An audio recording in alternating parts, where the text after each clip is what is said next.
అపరాధములు చేసి మంచివాని వలెను మనుజుడుండు.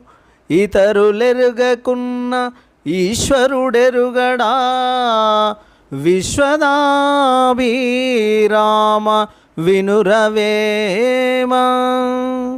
పైకి మంచివాడిగా నటిస్తూ మనసులో చెడుగా ఆలోచించే మనిషిని గురించి ఇతరులకు తెలియకపోవచ్చును కానీ ఆ దేవుడికి తెలియకుండా ఉంటుందా అని చెప్తున్నాడు. ఇప్పుడు చెప్పబోతున్న రెండో పద్యం.